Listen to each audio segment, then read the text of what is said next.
Folks, thank you so much for joining us this evening to hear about Build Back Better and environmental justice in Western Pennsylvania.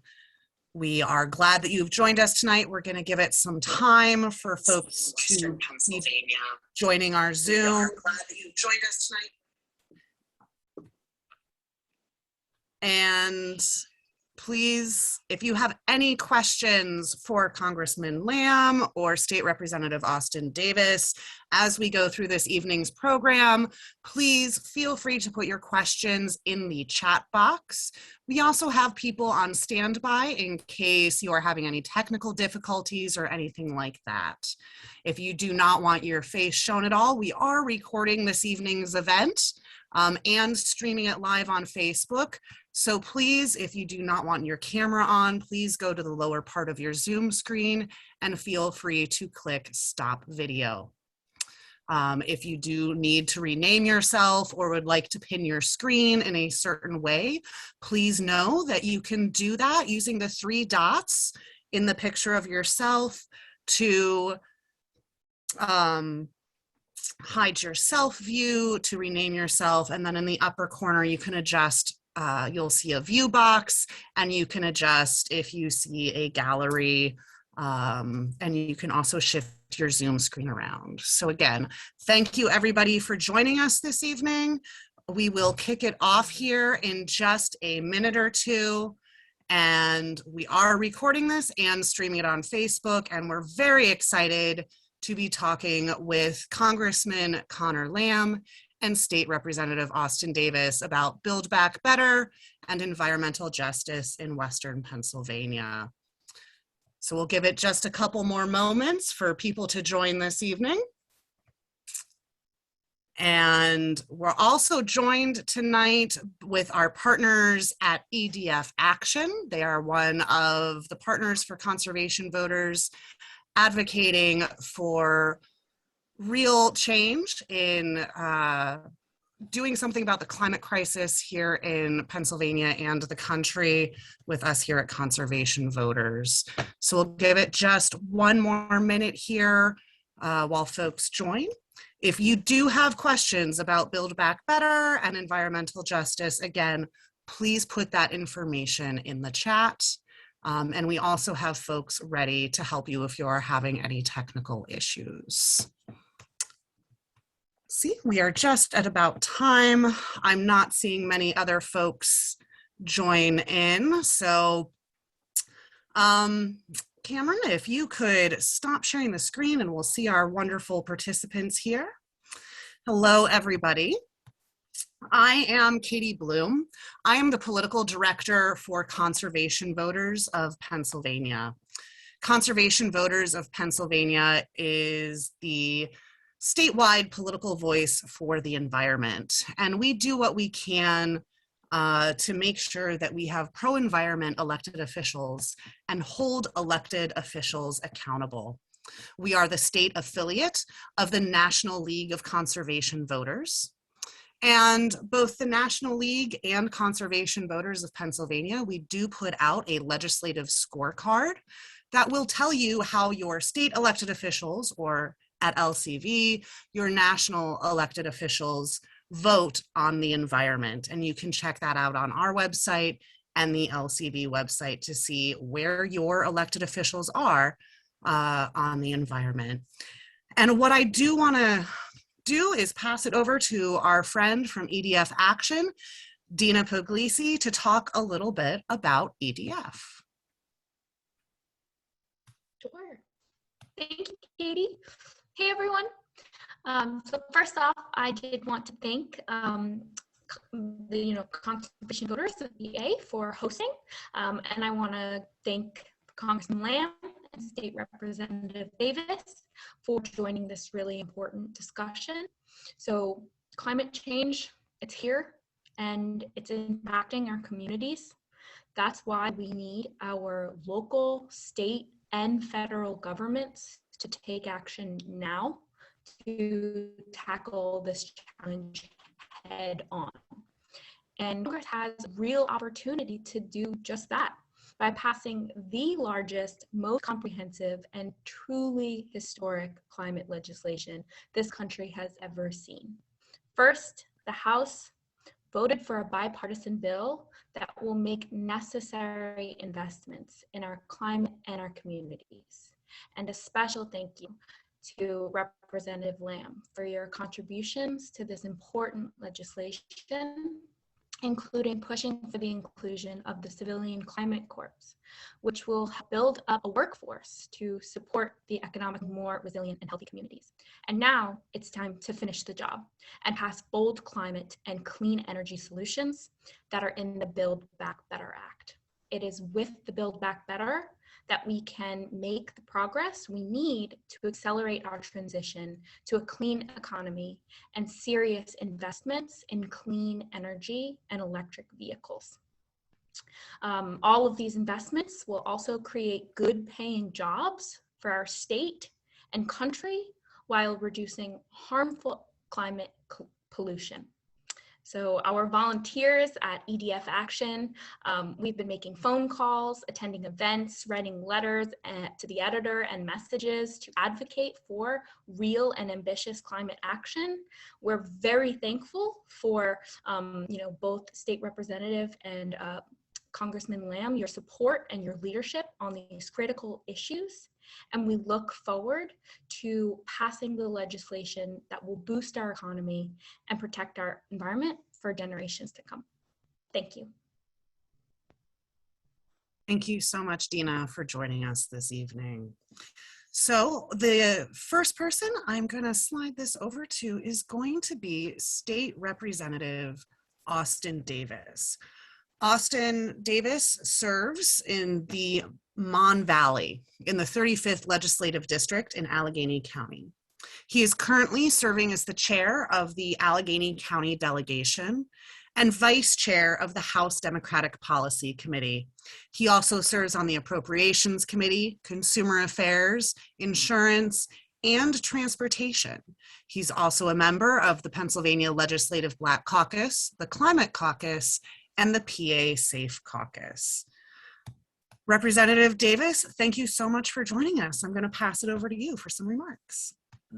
Well, thank you, Katie, and thank you to Conservation Voters of Pennsylvania for having me this evening. I'm really excited for the conversation we're going to have, and just thrilled to join my friend, Congressman Conor Lam, in this discussion. I really want to thank Conor for his leadership in Congress and making sure that the bipartisan infrastructure bill got passed to the president's desk and was able to sign it. I saw he was there at the White House when President Biden signed that piece of legislation. That had to be a powerful moment. And for advocating for the Build Back Better legislation that I know they're going to get done here in the near future. I represent the Mon Valley area of Allegheny County, and I can tell you, while the negative impact of inadequate infrastructure and social supports is felt by all Pennsylvanians, minority and low-income populations continue to bear a disproportionate level of the burden. This is especially true for my district that has more African Americans, more people living in poverty, more children and more seniors than other parts of our region.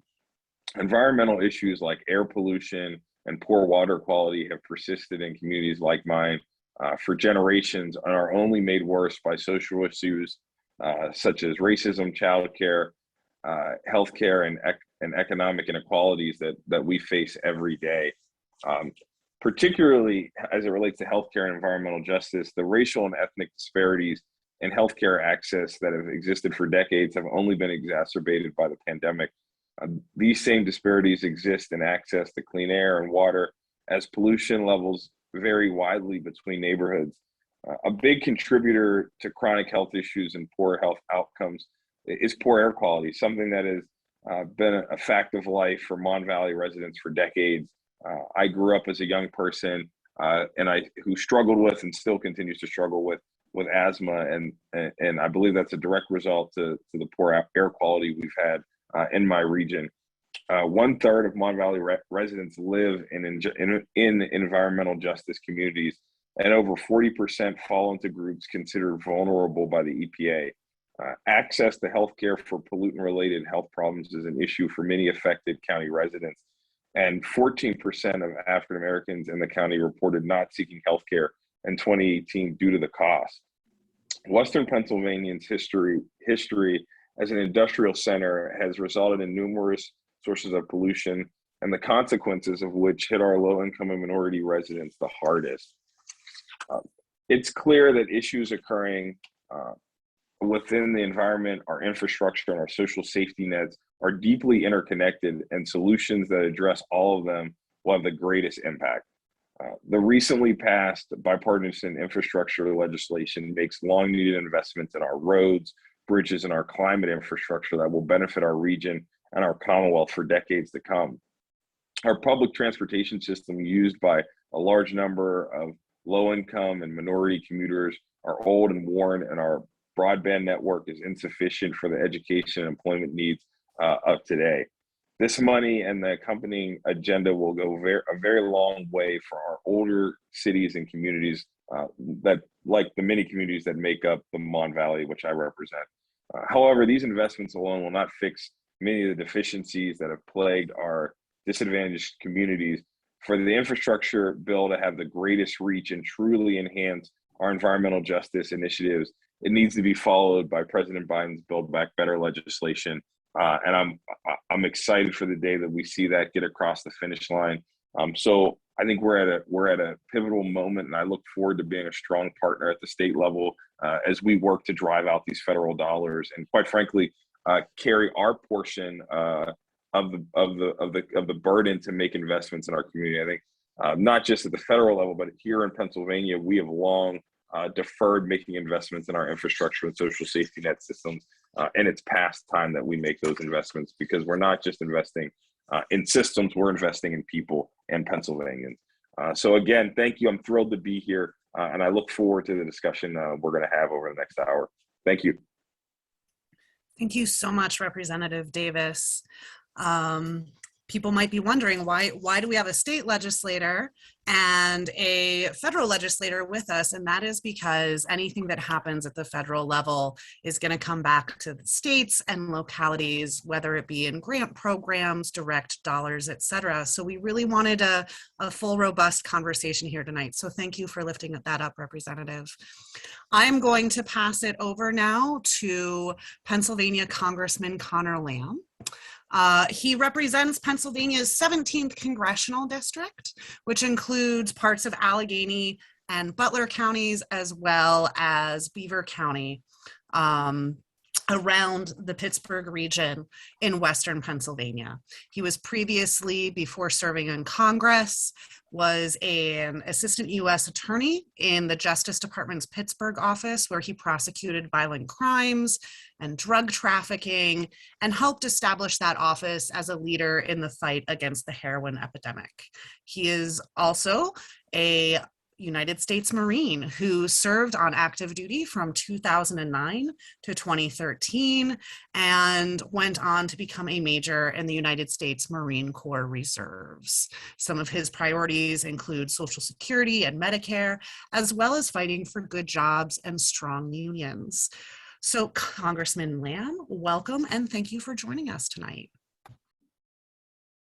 Thank you guys for inviting me. I want to thank everybody at LCB for the work that you do. You guys have a huge impact, not only out where you live, but here in Washington, D.C. as well. I see it every week, and I'm thankful for it because we need you. We need you as a counterbalance to forces that come from industry and other directions, and you guys do a great job of that. Also happy to be here with Austin, who really fights the fight for us in the state capitol, and as he said, has really lived these issues as a lifelong guy from the Mon Valley, and I think it's crucial that he is supporting the Biden agenda in the way that he is, because it helps prove that we mean what we say. We want to change things in places like the Mon Valley, in places like Aliquippa that I represent. We know that there's a legacy of unfairness and pollution and environmental and health damage that's not going to be cleaned up overnight, but we got to get started. We owe that to people, and that's a big part of what these bills are about. The first thing I want to say about the infrastructure deal is that it is already on its own terms one of the greenest bills in American history. It makes probably the largest investment in public transportation that has ever been made by a single congressional bill. It makes the largest investment in Amtrak in 60 years, in roads and bridges in 70 years. It improves, modernizes, and greens our transportation system in a whole lot of different ways. It does not help us enough with the key task related to climate change, which is decarbonization. I agree with Bill Gates, who said in his recent book that one good way to think about the problem of climate change is that the world emits about 58 billion tons of CO2 equivalent a year, and we have to get to zero as quickly as possible. 58 billion to zero.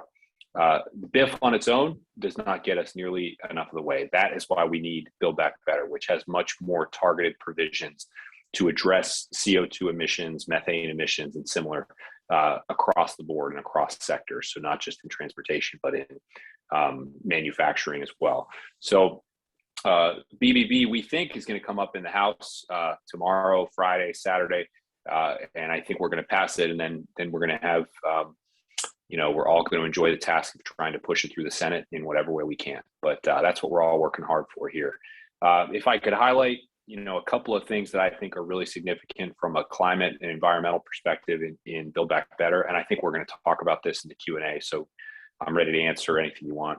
I think that the hundreds of billions of dollars that are in there to help us build stuff is the most important. And I know that's not a very technical phrase, but to me, representing the types of areas that I represent, people are always going to be most concerned about jobs at the end of the day. So to the extent that we're using, these programs that are funded through Build Back Better to make grants to make steel with hydrogen instead of coal, to build, advanced nuclear power plants and solar farms and wind and offshore wind, and really greening the energy sector by any means necessary. That's the kind of thing that are in these bills. The other key part of Build Back Better that I know is important to this conversation is that for the first time, a huge amount of the money, 40% overall, is really targeted at the issue of environmental justice and making sure that some of the people who have lived with the legacy of pollution and environmental harm that have come from industry and some of our past investments finally start to be some of the first ones to see changes and to get help from this bill. We have specific programs that send out money to help these types of areas. But then the other interesting thing is the White House is actually creating a position in the Office of Management and Budget, which is the key place in the White House where they kind of decide how money gets spent, that will be accountable for making sure that this happens across all the programs we're doing. So in manufacturing programs, making sure that we're making investments in places like the Mon Valley, in public transit programs, making sure that places like the Mon Valley and Aliquippa and Beaver Falls are actually benefiting from the money that gets spent. When it comes time to do the Civilian Conservation Corps, Climate Corps, that's also in this bill, putting young people to work through AmeriCorps, doing climate resilience, doing programs that can help us fight climate change now proactively with jobs and job training for young people, making sure that the young people who get into those programs are the ones from the areas where they need jobs the most. So there's a bunch of ways in which we do that, but I think the key to know is that it's written into the law, and there are officials whose job it is to hold us accountable for making sure that we actually fulfill that promise. And that is a very new and very important thing. Thank you so much, Congressman. And thank you for that update. We were hoping, maybe in June, maybe in July, August recess than we were hoping. So it's really nice to hear that we are expecting some really serious movement this week, and what we're seeing in the media is not that far off base. So thank you for that.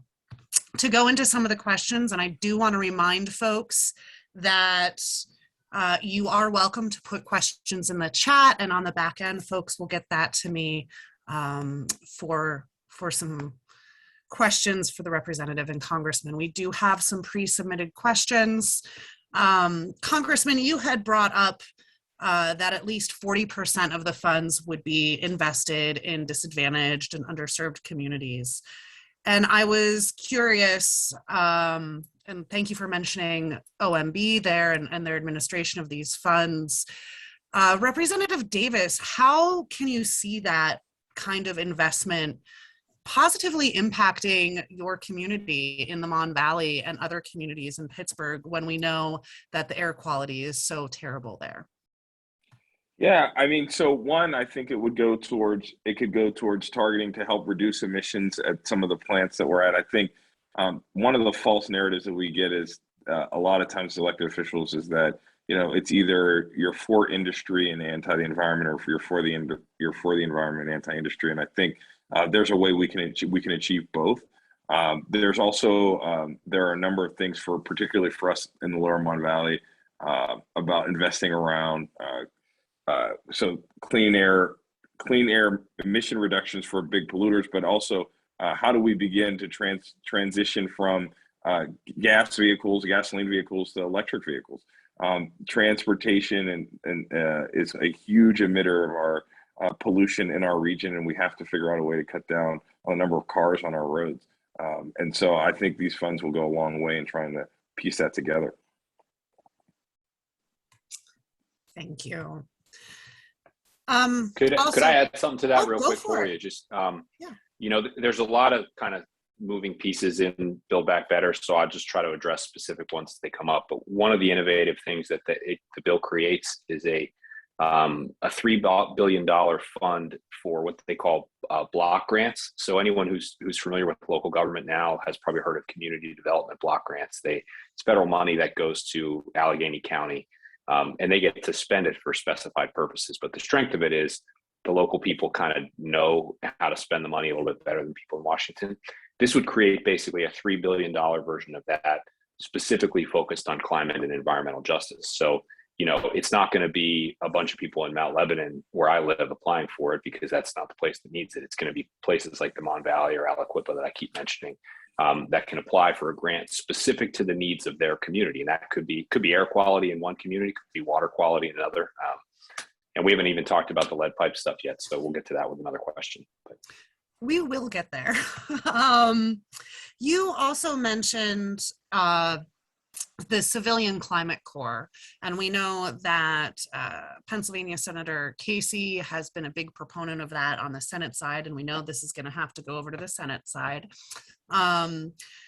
How do both of you envision, because I know the goal is to really enlist a diverse group of folks in conserving public lands and making improvements, how do you see this benefiting environmental justice communities in Western Pennsylvania? And this question is for both of you.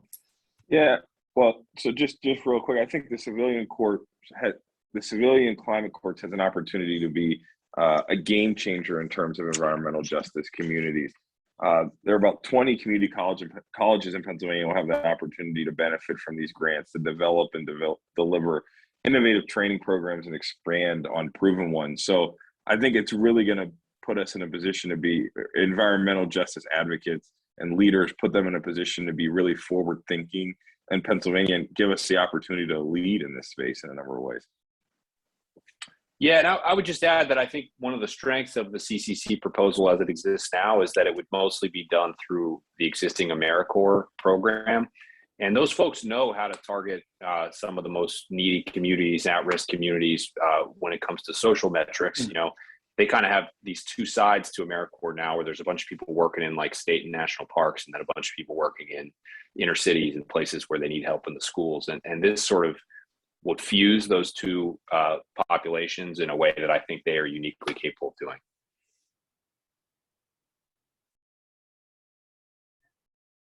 I love how there's that existing framework. I will throw out that Pennsylvania has a very rich history of the original New Deal CCC, and I encourage all of our viewers to research that and to also check out Penn Roosevelt and the CCC camps that were for Black workers. We have a very rich history, and a huge, huge portion of those workers were actually here in Pennsylvania doing that work.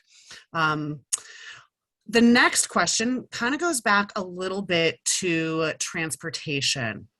We did get a question in the chat, and I know both of you have spoken about it a little bit, just specifically around transit. And this comes from Eric, who's actually up in the Erie area, similar issues in Western Pennsylvania, and I think throughout the state. And he says, when a person is working a minimum wage job, it is often impossible to afford a car. And the issue is, regions have very little in the way of safe streets and safe infrastructure for people on bikes. We talk about but walking and bicycle transportation to improve air quality, and this is what he has referenced. But what else can be done beyond just investments in public transit when we think of buses or trains? Is there anything else in BBB that could address more multimodal uses?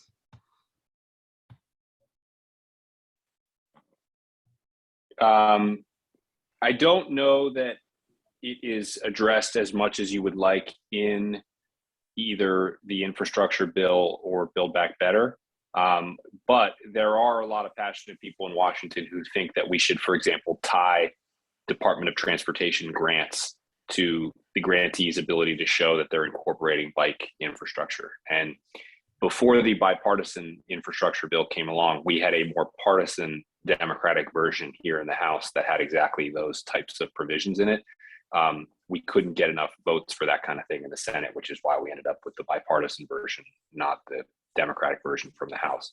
But the key thing is to know that that type of legislation exists down here. And as time goes on, we're going to keep trying to pass it. We actually have a bicycle caucus here in the House of Representatives. We have these pins that look like bicycles. Earl Blumenauer from the great state of Oregon runs it. So there's a lot of interest in that kind of thing down here, Eric. We're not getting the cooperation from the other side that we would like, but we're not giving up either. Yeah, and just to piggyback on the congressman's comments, I think we're at a moment. It's almost an inflection point in changing the way we think about transportation as a country, right? As younger people begin to get older, particularly millennials, there's less of a focus on cars and more of a focus on biking, walking, public transportation, and how do we make our communities much more interconnected. I think, as the congressman stated, we may not be there yet in these two pieces of legislation, but I think we're on a quick path to get to a much better space because our society is just changing. Thank you both. Continuing on this transportation theme, I'm going to go to another question from a participant. I'm trying to keep it in sections here for everybody. From Timothy,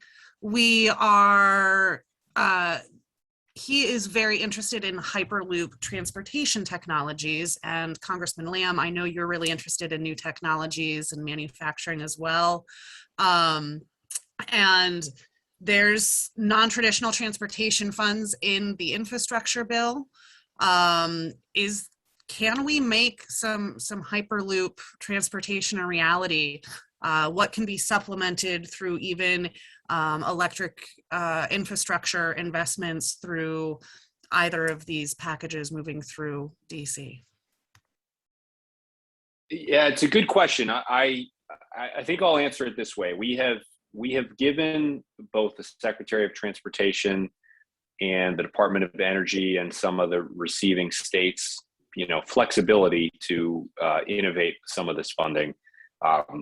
I can't claim that the specific idea of Hyperloop was ever in our minds when we did that, but I wouldn't rule it out either. This is spending that's going to occur over a whole decade, and in that decade, I do think significant advances in Hyperloop are going to be made. There was, I believe, a test of some kind out in the desert on the West Coast in the last couple of years that looked pretty good.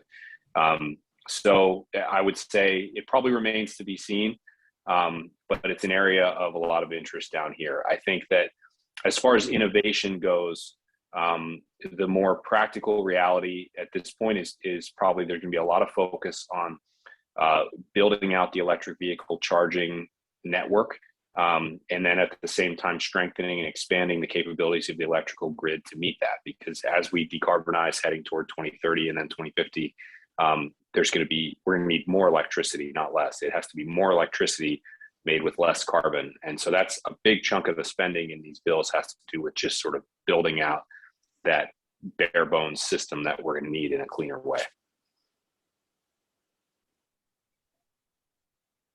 I don't have much to add to that because that's such an expensive project. We're gonna need the congressman to deliver state funds to help us, you know, to the extent that goal. we are spending in this bill on public transit and Amtrak, but you know, those have pretty specific recipients, like Pat in Pittsburgh and SEPTA in Philadelphia. They're gonna receive what they are entitled to under a formula. Amtrak is going to receive the funds dedicated to rail. So it's not like there's a new entity out there that can take public transportation funds and sort of turn it into Hyperloop. But there probably are some discretionary programs in there that can help move the ball down the field. So I'll definitely stay attuned to it as time goes on. Thank you. I'm going to put Representative Davis on the spot a little bit. He knows that we are very interested in public transit at CVPA and LCV. So looking ahead, we know Pennsylvania funding is going to be experiencing some things, and we don't always have the most pro-environment state legislature. Looking ahead to that, do you think that these federal investments will help provide a needed shot in the arm, for lack of a better term, for our public transit agencies that are greatly in need as we have gone through this pandemic? Yeah, so I think it will. I think it'll absolutely provide a shot in the arm for our public transit agencies. And for the folks who don't know, I serve on the Port Authority Board of Directors here in Allegheny County. So it's an issue that I work pretty closely on. But I will say, the federal investment does not abdicate the state of our responsibility to make investments in mass transit. We have Act 89 that's going to be expiring here very shortly. You know, the Commonwealth has a responsibility to make investments and carry their share of the load. And to neglect that responsibility is to hurt not just low-income folks and riders, but you're literally punishing our economy as a region and as a state, because Philadelphia and Allegheny County thrive. We depend on our mass transit systems, and our economies run off them. We've seen the devastation that comes from disinvestment in our transit systems. So I think it absolutely provides a shot in the arm for us to think differently. But I would argue to my colleagues in Harrisburg that doesn't let us off the hook from carrying our responsibility and creating a sustainable source of revenue for our mass transit systems in this Commonwealth. Thank you.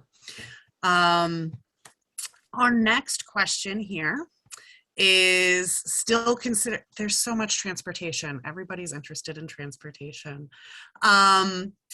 With the cost of living that is growing in Pittsburgh, in Philadelphia, various places around the state as things have shifted with the pandemic in particular, that cost of living has grown, and it has pushed lower income residents to move farther away from the city and from their jobs. What do you think can be done or advocated for as, let's say, Build Back Better, it passes, there are no changes to the current framework. As that moves forward, what do you think the steps we should take to have reliable, clean transit systems to bring down that cost for low-income folks getting to work? So what can we do to get workers to their jobs affordably and in an environmentally friendly way as we look maybe ahead to implementation? Yeah. So, yeah, I think. Oh, sorry. Go ahead, Austin. No, I was just going to say, you know, part of it in the BIF, there's about $3 billion for investments for community-led projects for disadvantaged communities and capacity building centers. So I think that's actually going to be really key in terms of helping to get people back. But the other part about it is, in BBB, we really need to deal with some more long-term. It's not just transportation; it's childcare and long-term care for families who are trying to get back in the economy and workforce. It's dealing with employment issues and housing. So I think, you know, addressing some of those issues are going to go a long way in helping people back into the workforce. Yeah, and I would just add to the specific piece about the affordability of public transit. Our investments should make it easier for, take like the Port Authority, for example, to increase service without raising costs, and maybe even, if we're thinking really optimistically, lowering costs for some customers. The reason is, if you think of the Port Authority having the same budget every year, in order to increase service, they would need to make some capital investments, probably, right? Like buy some new buses, hire some new drivers, all fixed costs that hit their budget. And then they have to raise fares and try to increase ridership to make up for that. The federal government is now coming in with the largest investment in public transportation that we have ever had in a single bill in American history.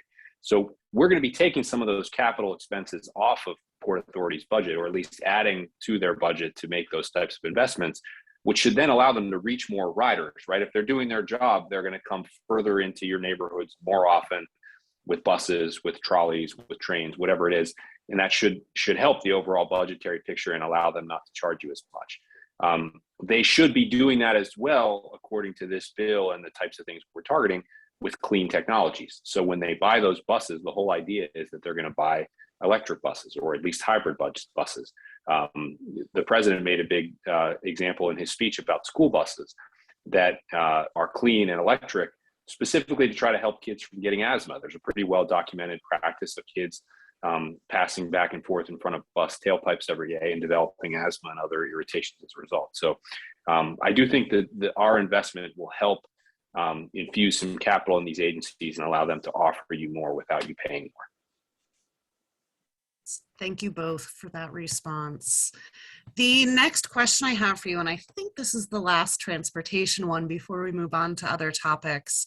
It is a hot topic, especially with the infrastructure and Build Back Better. There was an executive order from President Biden asking that 50% of vehicles sold should be electric vehicles by 2030. And we know that auto manufacturers have already been working towards that goal on their own as markets have been shifting on their own. How will the district's electric vehicle infrastructure keep up with this goal? And how can Build Back Better help with this? The bigger issue here really is the bipartisan infrastructure bill. Not that it really matters for people on this call which it comes from, but I like to emphasize that because it's a real accomplishment that we got like 19 Republicans in the Senate and 13 in the House to vote for a bill that had $8 or $9 billion for electric vehicle charging stations, which is really huge. I mean, like I was there in the room earlier in the year when we convinced them of that, and it was not easy to do. It's not everything that we want. I mean, the estimates out there are anywhere from 40 or 50 billion to 100 billion to build out the whole electric vehicle charging system, but it's a start. And like you said, the part of the transition is already starting on its own. You can see it even around Pittsburgh. There's Sheetz that have Tesla charging stations and that kind of thing.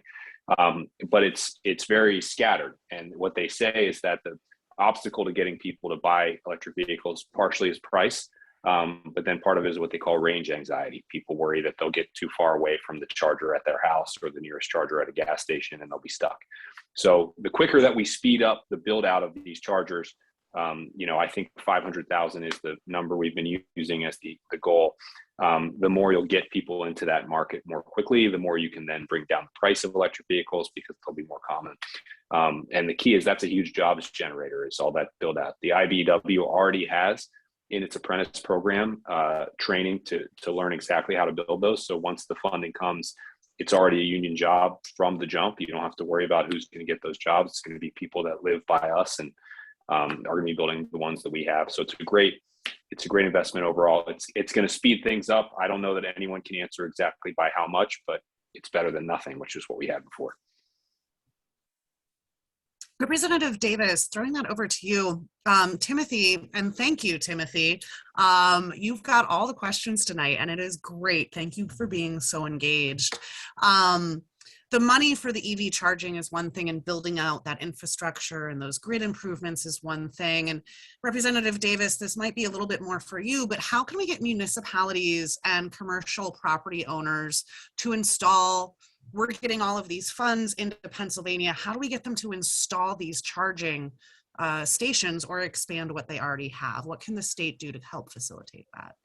Yeah, so one, I think we're going to be looking through a number of ways as we try to go through our own larger transportation infrastructure bill here at the Commonwealth, given what the federal folks have sent us. So I think that's going to create an interesting opportunity for how do we make it easier to incentivize it for folks to take that up. I think part of it goes to a larger conversation that we've been putting off in Harrisburg, and how do we deal with our larger transportation challenges, and how do we fund and incentivize things like electric vehicle charging stations.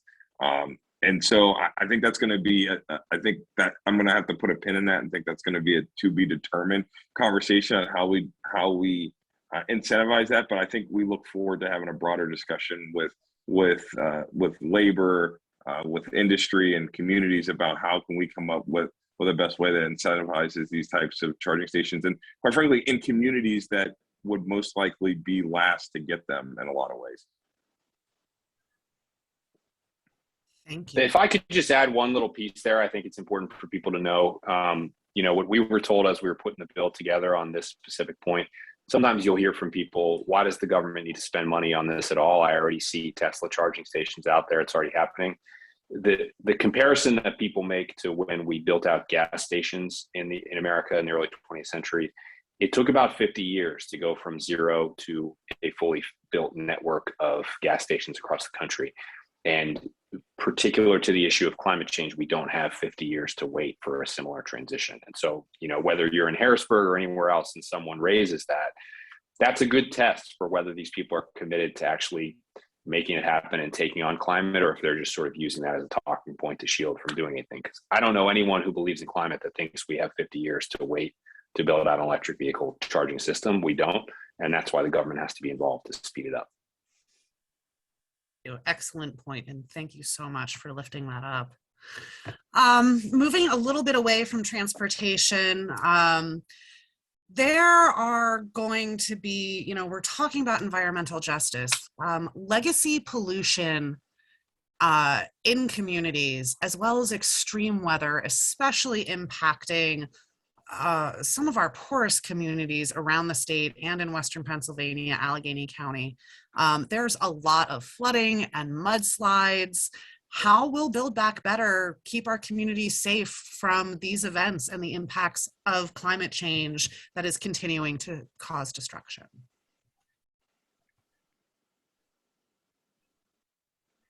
I think, first of all, just obviously the overall impact on climate change. Build Back Better is the one that really tries to keep us consistent with our goals under Paris and now COP26 in terms of trying to get to that 40 to 50% reduction from 2005 levels by 2050. So that is really the overall thing. Now, beyond that, there are specific aspects of Western Pennsylvania topography that mean we're going to have a lot more mudslides in the next decade anyway.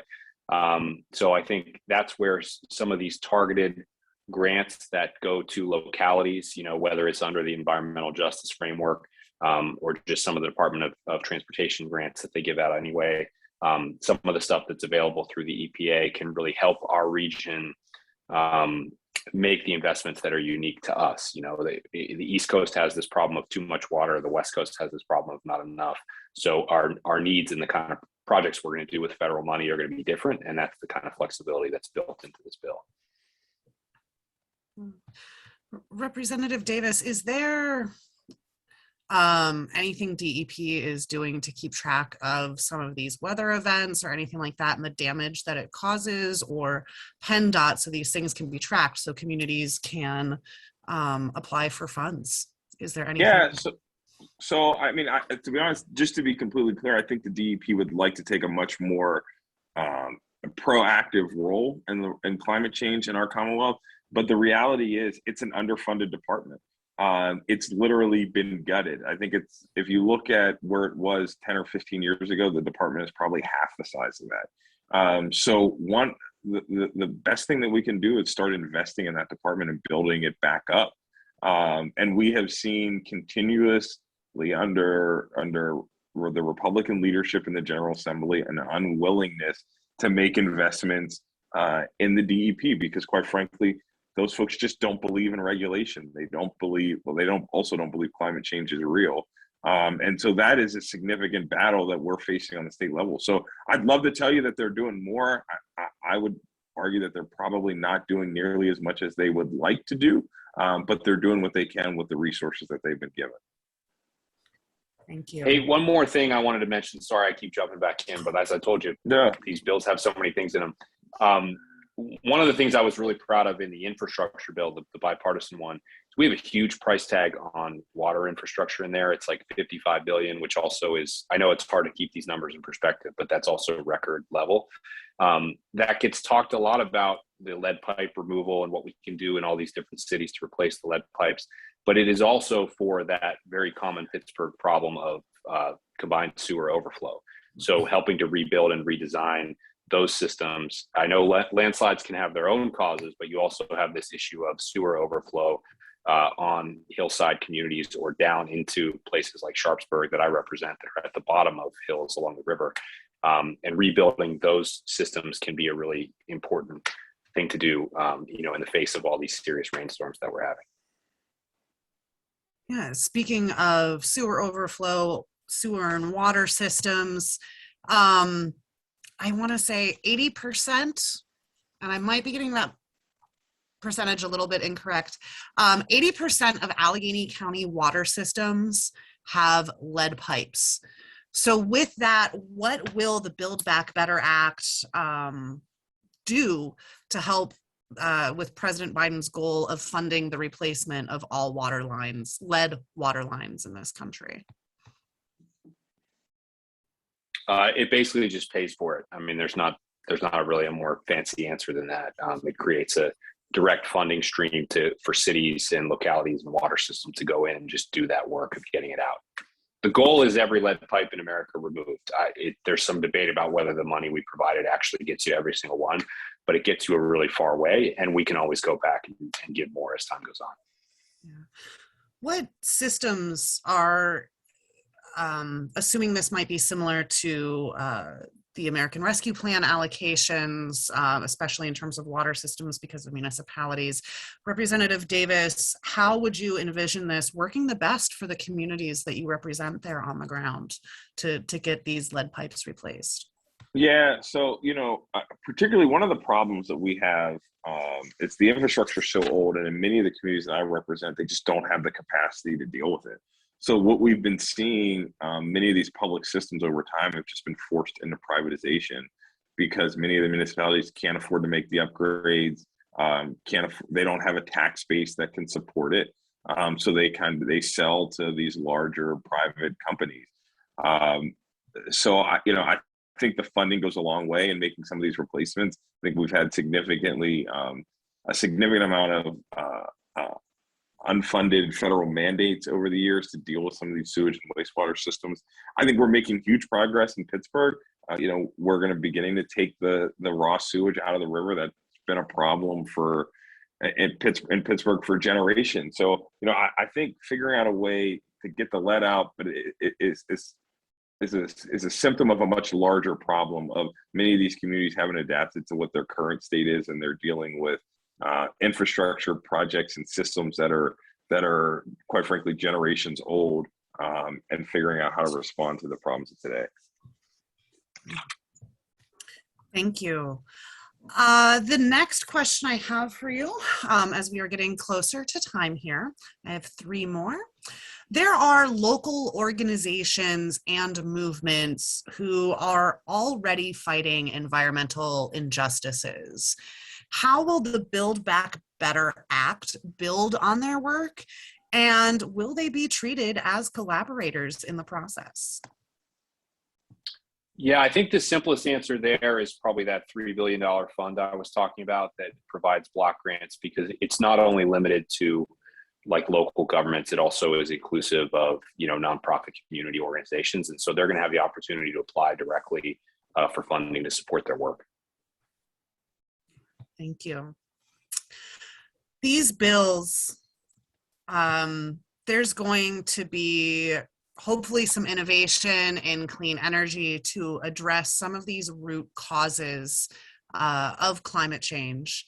And when we're thinking about programs that include Black, Brown, and low-income Americans, Western Pennsylvanians, Allegheny County, What are we looking for? We heard about those, the 40% investment in these communities already, but we also got a question in the chat about energy efficiency programs, upgrading buildings and things like that. Can those two things work together to not only provide some better paying jobs, but also to make these communities healthier? What provisions are there with these bills, and what can we do with it at the state level? So in terms of, I'm sorry, I'm a little unclear on the question. Oh, So that's can fine. you? It kind of, I combined two in the interest of time. So Yeah. bear with me. You're asking about the federal bill and then Yep. asking Austin what we can do at the state level. I know. Let me take the federal bill part first, and then he can kind of fill in from there. The answer is that there are provisions for both things that you're talking about in there. They are not directly linked, but they could be. So the question of energy efficiency, particularly as it relates to buildings, mostly is done through the tax incentives that reward residential building owners, homeowners, apartment owners for installing appliances and energy systems that are more energy efficient than their predecessors. So that already sort of exists and is familiar to people. There's an existing layer of incentives for manufacturing and industry to do the same thing, but at a much higher scale with, like, say, a steel making company making investments to make their stuff a lot more energy efficient. So that's sort of how you start to get there. And obviously there's jobs that come with that in general. I wouldn't say those are specifically targeted just because of the nature of that type of work, but it overall creates more of a pull for jobs and a move toward energy efficiency. The question of, making sure that people from historically polluted communities, disadvantaged communities actually are targeted for jobs and economic opportunities in this bill, I would look for that more to things like the Climate Corps, things like the training we have for community college programs, the spending of money, for example, on the municipal water systems in these communities, which necessarily, creates kind of an impetus to hire local people.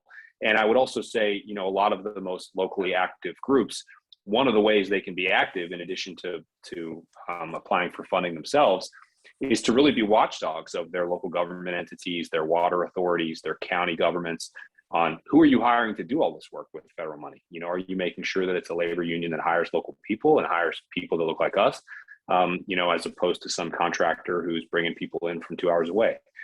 So there does have to be a certain amount of local accountability as well. Yeah. I'm actually gonna, in the interest of time, shift to our next to last question, but our last question for Representative Davis. You've referenced the nature of things in Harrisburg these days, but as committed climate activists, we are used to seeing all of the problems caused by climate change, many of which harm Black, brown, and low-income folks the most. With all of the back and forth in Washington and in Harrisburg, and with the scale of global warming, it can kind of be hard to see the bright side. So what gives you hope these days in trying to address climate change? I thought I saw Austin's name left. Did we lose him? Is he back? We might have lost him. We'll see if he's back here. I think I got kicked off for a minute. Technical. I'm sorry. So go ahead and ask the question real quick. So basically, very quickly, without the background, what gives you hope these days when it comes to addressing climate change?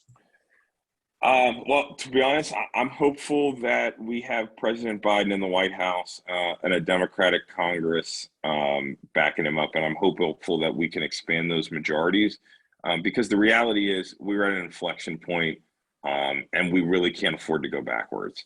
I wish we had Democratic majorities in the Pennsylvania General Assembly to be a better partner in tackling climate change at the federal level. I think Pennsylvania is a very large populous state. And we certainly could be doing more, considering we have such a diverse energy portfolio. So I'm hopeful that we can win some elections and get more Democrats elected to the United States Senate. and more Democrats elected to the Pennsylvania General Assembly. Thank you, Representative Davis. And the last question for you, Congressman Lam. Although I am dying to know what gives you hope, as we have a lot of problems, but our organizations, as well as the folks who are watching us live on Facebook, and thank you, there is a good chunk of folks there, as well as our folks here on Zoom. What can we do right now to help get Build Back Better passed?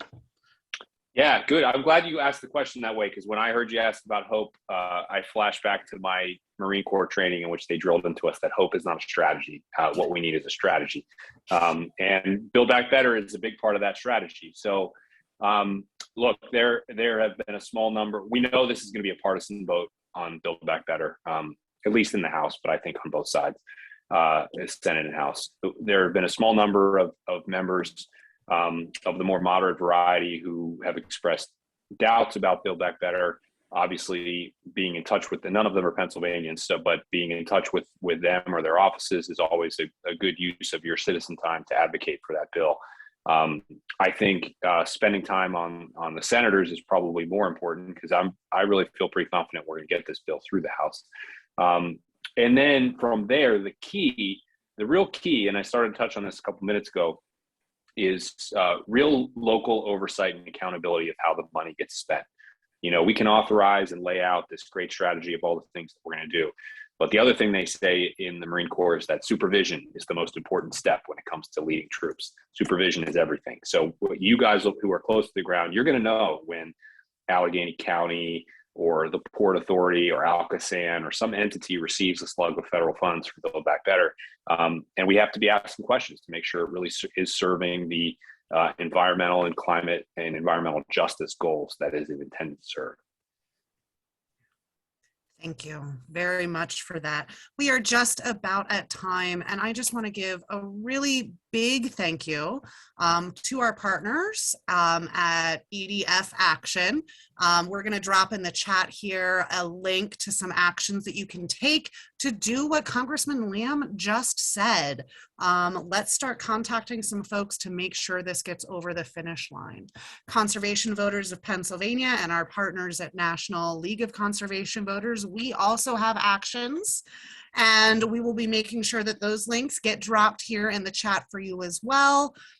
And we will also be sending a follow-up email to the participants that we can. So again, big thank you to our colleagues here. It looks like Austin Davis's iPad bumped him again here. But thank you so much, Congressman Lam. It was very good to have you this evening. Thank you so much for the work that you are doing in Washington, D.C. to get critical bills like this over the finish line and advocate for Pennsylvanians. Same to you guys. I really appreciate the work that you do, the time that you set aside. I know you all have jobs and families and other things that you're going to be doing, but you know, I think we all feel the responsibility of trying to leave this world better than we found it. And this is one of the most important things we can do. So thank you guys very much. Thank you all, and look for a recording of this posted to our website in the coming days.